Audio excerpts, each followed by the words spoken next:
সাবেক তথ্য ও যোগাযোগ প্রতিমন্ত্রী জুনাইদ আহমেদ পলক দাবি করেছেন গত বছরের 5 আগস্ট তিনি জাতীয় সংসদ ভবনে অবস্থান করছিলেন এবং কোনো হত্যাকাণ্ডে তিনি জড়িত ছিলেন না। আজ 23 এপ্রিল বুধবার সকালে ঢাকার চিফ মেট্রোপলিটন ম্যাজিস্ট্রেটের আদালতে হাজির হয়ে একথা বলেন তিনি। পাকিস্তান এবং ভারত এবার যুদ্ধের জন্য মুখোমুখি হয়ে গেছে। যে কোনো সময় একটি দেশ আক্রমণ করে বসতে পারে আরেকটি দেশে। ভারতের প্রস্তুতি বলে দিচ্ছে কেবল ডোনাল্ড ট্রাম্পের একটি গ্রিন সিগন্যালের অপেক্ষায় রয়েছে মিস্টার নরেন্দ্র মোদী। চলুন কি হচ্ছে দুই দেশের মধ্যে বিস্তারিত জানাবো আজকের ভিডিওতে। নিন্দা জানাচ্ছি যে এই ঘটনাগুলো কোনোভাবেই দেখেন মেনে নেওয়ার মতো না। তবে আমাদের বাঙালি জাতির মধ্যে একটা গ্রুপ আছে যে আতঙ্কবাদী যে ঘটনাগুলো থাকে অথবা সন্ত্রাসী হামলার যে ঘটনাগুলো থাকে আমার অপছন্দের দেশ অপছন্দের ব্যক্তির সাথে ঘটলে আমরা খুব এনজয় করি। তবে এই ধরনের মস্তিষ্ক এগুলোই উগ্রবাদ মস্তিষ্কের অন্তর্ভুক্ত। যাই হোক, আপনারা জানেন যে জম্মু কাশ্মীরের পহেলগাঁওয়ে পর্যটকদের উপর একটা ভয়াবহ জঙ্গি হামলা হয়ে গেল মাত্র 2 থেকে 3 দিন আগে। 16 বছর পণ্ডিতই ছিল না, কোনো জায়গায় কোনো অস্তিত্ব ছিল না, কিচ্ছু করতে পারে না। এখন মাহফিলগুলোতে গিয়ে গিয়ে আলেম ওলামার সাথে গুতাগুতি শুরু করে দিয়েছে এই সকল উচ্ছিষ্ট কিছু বিএনপি নামক এই সকল দালালরা। আওয়ামী লীগের রিপ্লেসমেন্ট দিচ্ছে এই নেতারা। শহীদ রাষ্ট্রপতি জিয়াউর রহমান, দেশনেত্রী বেগম খালেদা জিয়া এবং তারেক রহমানের চরিত্র এটা হতে পারে না। এতই যদি অসৌজন্য থাকে, এতই যদি খারাপ লাগে, এদেরকে মাহফিলে যেতে বলে কে? আপনি প্রয়োজনে বলে দেন যে বিএনপির কোনো দায়িত্বশীল ব্যক্তি মাহফিল, মজলিস, পূজা অর্চনা কোনো জায়গায় যাবে না। বিএনপির কোন নেতার মাহফিলে যাওয়ার প্রয়োজন নাই যেই নেতা মাহফিলে গিয়ে একজন আলেমের ওয়াজ শোনার মতো ধৈর্য তার নাই। সাইলেন্ট দেখি চাঁদির চুল নাই, বগলে আউসের বাবরি। কথাটা শুনে পুরা খেপে গেল। ঘটনাটা বিয়ে বাড়িতে। প্রিয় দর্শক শ্রোতা, ইতিমধ্যে হয়তো আপনারা জেনে গিয়েছেন ভারত এবং পাকিস্তানের মধ্যে এমন একটা পরিস্থিতি বিরাজ করছে যে কোনো মুহূর্তে যে কোনো অবস্থায় ভারত এবং পাকিস্তানের মধ্যে বড় ধরনের কোনো একটা ঘটনা ঘটতে যাচ্ছে। সবাই বলতেছে যে যুদ্ধ যে কোনো সময় শুরু হয়ে যেতে পারে ভারত এবং পাকিস্তানের মধ্যে। প্রিয় দর্শক শ্রোতা, নরেন্দ্র মোদীর দেশ ভারতে কিছু হিন্দুরা এমন পরিকল্পনা করতেছে, গাজায় যেরকম সমস্ত মুসলিমদেরকে হত্যা করছে ইসরায়েল, ঠিক এমনটাই পরিকল্পনা করতেছে ভারতের ভিতরে যতগুলো মুসলিম আছে তাদেরকে হত্যা করে ভারতকে শুধু হিন্দুত্ববাদী দেশ গড়তে। আর ইতিমধ্যেই ভারত এবং পাকিস্তানের বিষয়টি নিয়ে কিন্তু তুমুল আকারে সয়লাভ হয়ে গিয়েছে এবং সোশ্যাল মিডিয়ায় তুমুল আলোচনা সমালোচনা চলছে। কারণ নরেন্দ্র মোদী এমন কিছু ঘটনা ঘটানোর চিন্তা করছে, এমন কিছু উস্কানি দিচ্ছে পাকিস্তানকে যে কোনো মুহূর্তে দুটি দেশের ভিতরে বড় ধরনের সংঘর্ষ হতে পারে, বড় ধরনের যুদ্ধ হয়ে যেতে পারে। তাছাড়াও রয়েছে আজকের ভিডিওর ভিতরে খুবই একটা গরম খবর। বিএনপির একজন নেতা কবির বিন সামাদ, তাকে খুব ভালো করে আপনারা চেনেন, একজন শিল্পী, কৌতুক অভিনেতা এবং কি একজন বক্তা।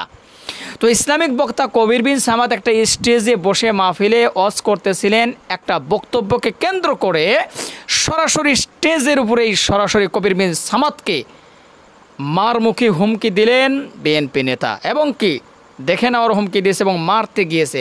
বড় ধরনের একটা হুমকি দিয়েছে, যেটা নিয়ে কিন্তু সোশ্যাল মিডিয়ায় তুমুল আকারে বিএনপি নেতাদেরকে নিয়ে কিন্তু সরগরম চলছে এবং সবাই বলাবলি করছে যে একসময় আওয়ামী লীগ দেশে ছিল এবং ওয়াজ মাহফিল করতে গেলে বাধা প্রদান করেছে, এখন বিএনপিও ঠিক একই রাস্তায় পা বাড়াচ্ছে, অর্থাৎ বিএনপির নেতাকর্মীরা একই ঘটনা ঘটাচ্ছে।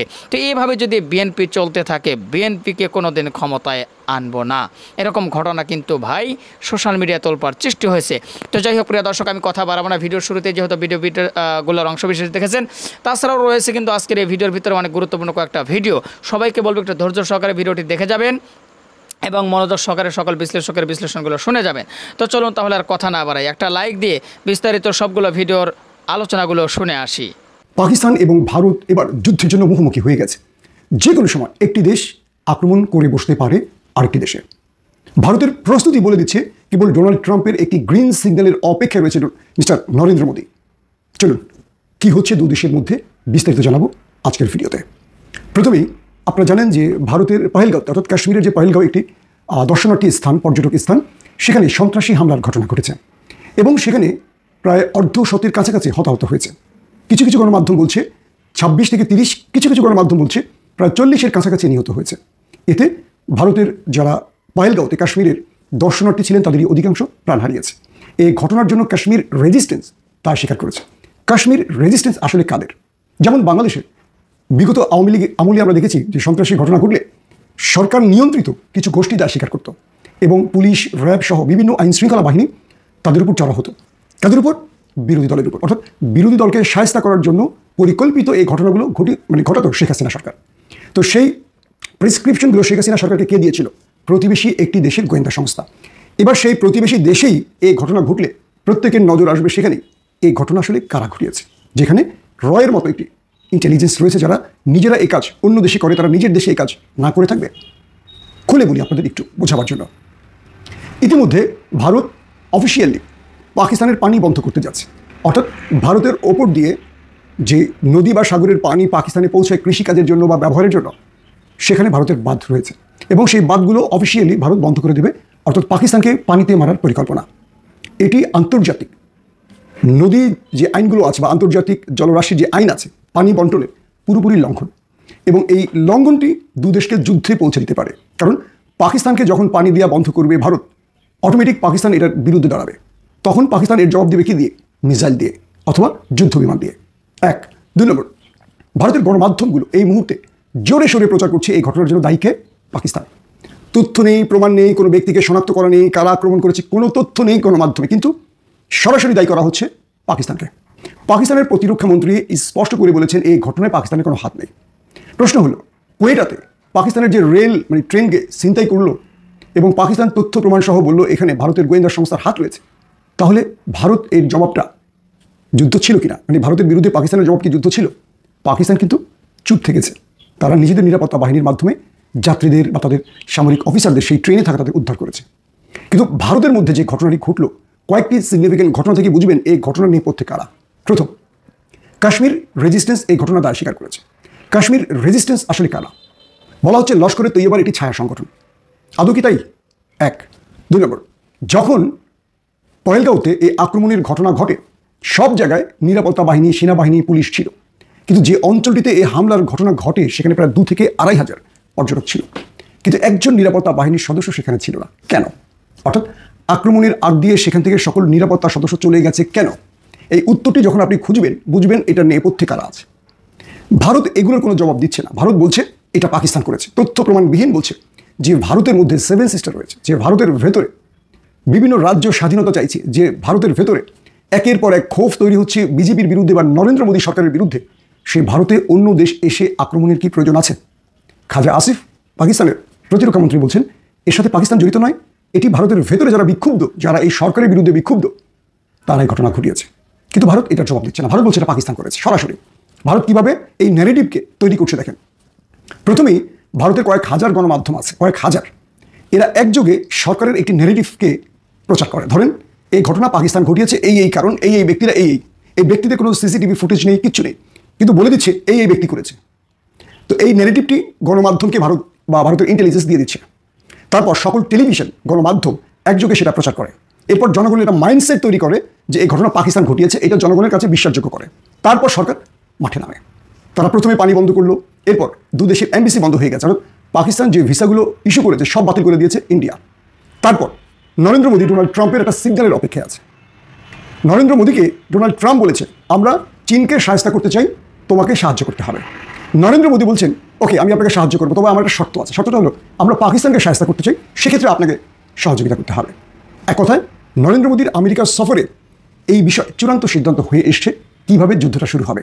এবার নরেন্দ্র মোদী সেই দিকে হাঁটছেন। ইতিমধ্যে পাকিস্তানের যুদ্ধ বিমানগুলো করাচি থেকে লাহোর, রাওয়ালপিন্ডি হয়ে আকাশে মহড়া দিচ্ছে। ভারত পাকিস্তানের যেখানে যেখানে সীমান্ত অতিরিক্ত সেনা মোতায়েন করা হয়েছে। বলা হচ্ছে যুদ্ধ বিমান থেকে শুরু করে গুরুত্বপূর্ণ বিমানগুলো ইতিমধ্যে পাকিস্তানের ভারত সীমান্তের ছোটাছুটি করছে। আবার ভারতের পক্ষ থেকে খবর পাওয়া গেছে ভারত পাক বরাবর পাক সীমান্ত বরাবর প্রচুর সেনা মোতায়েন করেছে, প্রচুর। পাশাপাশি রাশিয়া থেকে কেনা S-400 আকাশ প্রতিরক্ষা সিস্টেম মোতায়েন করেছে। তার মানে ভারত একটি স্ট্রাইক বা যুদ্ধের জন্য প্রস্তুতি দিচ্ছে। এখন ডোনাল্ড ট্রাম্প চাইছেন ভারতকে দিয়ে চীনকে সাহায্য করবেন, আর নরেন্দ্র মোদী চাইছেন যেহেতু আমি আমেরিকাকে সহযোগিতা করব চীনের বিরুদ্ধে, তাহলে আমার সবচেয়ে বড় যে শত্রু পাকিস্তান তাকে আমি এই সুযোগে সাইজ করে নিই। নরেন্দ্র মোদীকে তিনি এই শর্তটা জুড়ে দিয়েছেন, তাহলে পাকিস্তানকেও এটার মধ্যে রাখতে হবে। এবার 2 ব্যক্তি ট্রাম্প এবং মোদী চীন এবং পাকিস্তানকে নিয়ে খেলতে নেমেছেন। দুটো কারণ। পাকিস্তান সাম্প্রতিক ডোনাল্ড ট্রাম্প বলেছেন যারা চীনের পাশে থাকবে তাদের উপর আমি ট্যারিফ যোগ করবো এবং তাদেরকে আমি নিষেধাজ্ঞায় ফেলবো, স্যাংশনে ফেলবো। তো চীন আবার পাল্টা বলেছে যারা আমেরিকার মদতে থাকবে বা যারা আমেরিকার পাশে দাঁড়াবে তাদেরকেও আমি এভাবে সকল সম্পর্ক ছিন্ন করব। তো যেহেতু চীনের সাথে পাকিস্তানের সম্পর্ক ভালো, এবার ডোনাল্ড ট্রাম্প এই ঘটনার মাধ্যমে পাকিস্তানকে চাপে ফেলবেন, যাতে পাকিস্তান চীনের ব্লক থেকে বেরিয়ে আসে। অর্থাৎ ভারতের সঙ্গে এই যুদ্ধ পরিস্থিতি তৈরির কারণে পাকিস্তান যথেষ্ট চাপে থাকবে। তো পাকিস্তান এখন ডোনাল্ড ট্রাম্পকে বোঝাবে এই ঘটনা আমি ঘটাইনি। ডোনাল্ড ট্রাম্প বলবে আমি জানি তুমি ঘটনা, কিন্তু বিশ্ব জানে তুমি ঘটেছো, সেভাবেই প্লট তৈরি হয়েছে। অর্থাৎ তুমি আমার কথা শোনো। কি কথা? তুমি চীনের পাশ থেকে সরে আসো। তো বিষয়টা এখন সেখানে দাঁড়াচ্ছে। তারপরের বিষয়টা কি? তারপরের বিষয়টা হলো দু দেশের মধ্যে সীমান্তে যে উত্তেজনা, এটা যে কোনো একটি পক্ষ আগে আঘাত করে বসেই যুদ্ধটা শুরু করে দিতে পারে। কিন্তু আন্তর্জাতিক ফোরামে সমর্থন কে পাবে? ভারত না পাকিস্তান? ইতিমধ্যে দেখেন ভারত একটি বৃহৎ দেশ, তাদের সাথে বাণিজ্যিক সম্পর্ক রয়েছে বড় বড় দেশগুলোর। পাকিস্তানের তুলনায় ভারত অনেক বড়, এবং পাকিস্তানের তুলনায় ভারত যে কোনো দেশের জন্য স্বার্থের ক্ষেত্রে অনেক বড়। সেটা সৌদি আরব বলেন, আমেরিকা বলেন, কানাডা বলেন, রাশিয়া বলেন, মানে পৃথিবীর বৃহৎ দেশগুলো বা শক্তিশালী দেশগুলোর কথা বলছি। তো সেই দেশগুলো ভারতের দৃষ্টিতেই পাকিস্তানকে বিশ্লেষণ করবে। আন্তর্জাতিক ফোরামে পাকিস্তান খুব সুবিধাজনক অবস্থানে যেতে পারে না। 16 বছর পণ্ডিতই ছিল না, কোনো জায়গায় কোনো অস্তিত্ব ছিল না, কিচ্ছু করতে পারে না। এখন মাহফিলগুলোতে গিয়ে গিয়ে আলেম ওলামার সাথে গুতাগুতি শুরু করে দিয়েছে এই সকল উচ্ছিষ্ট কিছু বিএনপি নামক এই সকল দালালরা। আওয়ামী লীগের রিপ্লেসমেন্ট দিচ্ছে এই নেতারা। শহীদ রাষ্ট্রপতি জিয়াউর রহমান, দেশনেত্রী বেগম খালেদা জিয়া এবং তারেক রহমানের চরিত্র এটা হতে পারে না। এতই যদি অসৌজন্য থাকে, এতই যদি খারাপ লাগে, এদেরকে মাহফিলে যেতে বলে কে? আপনি প্রয়োজনে বলে দেন যে বিএনপির কোনো দায়িত্বশীল ব্যক্তি মাহফিল, মজলিস, পূজা অর্চনা কোনো জায়গায় যাবে না। বিএনপির কোনো নেতার মাহফিলে যাওয়ার প্রয়োজন নাই। যেই নেতা মাহফিলে গিয়ে একজন আলেমের ওয়াজ শোনার মতো ধৈর্য তার নাই, একজন আলেমের ব্যাখ্যা শোনার মতো ধৈর্য তার নাই, একজন আলেমকে অসভ্য ভাষায় গালিগালাজ করবে, সেখানে তাকে বেদব বলবে, চোখ উপড়ে ফেলবে, তাকে একেবারে শেষ করে ফেলবে, মেরে ফেলবে, এটা কোন ধরনের অসৌজন্যতা? আজকের বাংলাদেশের প্রায় জায়গায় এই ঘটনাগুলো এখন ঘটছে।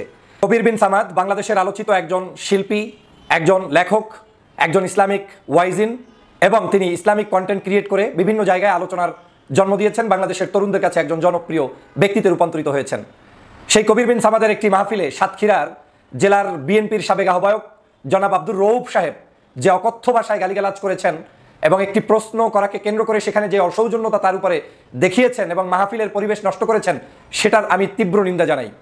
বাংলাদেশের সাধারণ মানুষের কাছে বিএনপিকে চূড়ান্তভাবে একদম শেষ পর্যায়ে ব্রেকটা মারার জন্য কিছু অসাধু লোক বসে আছে পরিকল্পনার অংশ হিসেবে, যারা চায় না এদেশের ইসলামী মূল্যবোধের শক্তির সাথে বিএনপির বিন্দুমাত্র কোনো সম্পর্ক থাকুক। আমি জনাব তারেক রহমান সাহেবের কাছে এই মেসেজটা পৌঁছে দিতে চাই স্পষ্টভাবে। বাংলাদেশে বিএনপিকে ধ্বংস করার জন্য, বাংলাদেশে বিএনপিকে ধ্বংস করার জন্য এই মানুষগুলোই যথেষ্ট। আপনার এই মানুষগুলো বাংলাদেশের প্রত্যেকটি পদে প্রান্তরে তারা এভাবে করে ওয়াজ, মাহফিল, আলোচনা, সমাবেশগুলোতে গিয়ে গিয়ে যে ধরনের গন্ধ ছড়াচ্ছে, তাতে বাংলাদেশ জাতীয়তাবাদী দলের ভবিষ্যৎকে তারা প্রশ্নবিদ্ধ করছে। এতই যদি অসৌজন্য থাকে, এতই যদি খারাপ লাগে, এদেরকে মাহফিলে যেতে বলে কে? আপনি প্রয়োজনে বলে দেন যে বিএনপির কোনো দায়িত্বশীল ব্যক্তি মাহফিল, মজলিস, পূজা অর্চনা কোনো জায়গায় যাবে না। বিএনপির কোনো নেতার মাহফিলে যাওয়ার প্রয়োজন নাই। যেই নেতা মাহফিলে গিয়ে একজন আলেমের ওয়াজ শোনার মতো ধৈর্য তার নাই, একজন আলেমের ব্যাখ্যা শোনার মতো ধৈর্য তার নাই, একজন আলেমকে অসভ্য ভাষায় গালিগালাজ করবে, সেখানে তাকে বেদব বলবে, চোখ উপড়ে ফেলবে, তাকে একেবারে শেষ করে ফেলবে, মেরে ফেলবে, এটা কোন ধরনের অসৌজন্যতা? আজকের বাংলাদেশের প্রায় জায়গায় এই ঘটনাগুলো এখন ঘটছে। আওয়ামী লীগের রিপ্লেসমেন্ট দিচ্ছে এই নেতারা। শহীদ রাষ্ট্রপতি জিয়াউর রহমান, দেশনেত্রী বেগম খালেদা জিয়া এবং তারেক রহমানের চরিত্র এটা হতে পারে না। তারা কখনোই বলে না আপনি ইসলামের বিরুদ্ধে, ইসলামপন্থী মানুষদের বিরুদ্ধে গিয়ে রাজপথে নামেন কিংবা মিছিল করেন কিংবা মাহফিলগুলোতে ডিস্টার্ব করেন। কিন্তু অতি উৎসাহী কিছু নগণ্য মানুষগুলো বাংলাদেশের বিভিন্ন জায়গায় গিয়ে পণ্ডিতি জাহির করা শুরু করেছে। 16 বছর পণ্ডিতি ছিল না, কোনো জায়গায় কোনো অস্তিত্ব ছিল না, কিচ্ছু করতে পারে না। এখন মাহফিলগুলোতে গিয়ে গিয়ে আলেম ওলামার সাথে গুতাগুতি শুরু করে দিয়েছে এই সকল উচ্ছিষ্ট কিছু বিএনপি নামক এই সকল দালালরা। আমি ধিক্কার জানাই। কোথায় তোমাদের সভ্যতা ছিল এত বছর? কোথায় তুমি কাজ করেছো এত বছর? সাধারণ মানুষের উপরে আওয়ামী লীগ জুলুম করেছে, অত্যাচার করেছে, নির্যাতন করেছে, নিপীড়ন করেছে। আলেম ওলামার উপরে অত্যাচার করেছে, নির্যাতন করেছে, নিপীড়ন করেছে। এই আলেম ওলামার উপরে যারাই অত্যাচার করেছে তাদেরকে বাংলার মানুষ বিতাড়িত করেছে এবং তারা বাংলাদেশ থেকে পালিয়ে গিয়েছে। আপনারা জানেন আওয়ামী লীগের একটি চরিত্র ছিল, বাংলাদেশের যে কোনো ইসলামিক অর্গানাইজেশনগুলোকে তারা বন্ধ করতে চেয়েছিল, মাহফিলগুলোতে বন্ধ করতো, 144 দ্বারা জারি করতো তাফসীর মাহফিলে। জনগণ ভালো চোখে নেয় নাই, যে কারণে তাদের পতন হয়েছে। কিন্তু আজকের আপনারা নতুন করে আওয়ামী লীগের সেই রেখে যাওয়া উত্তরসূরির ভূমিকায় অবতীর্ণ হয়েছেন। কি অপরাধ করেছে কবির বিন সামাদ? কি অপরাধ করেছে একজন আলেম তিনি মঞ্চে উঠে বক্তব্য দিতে গিয়ে?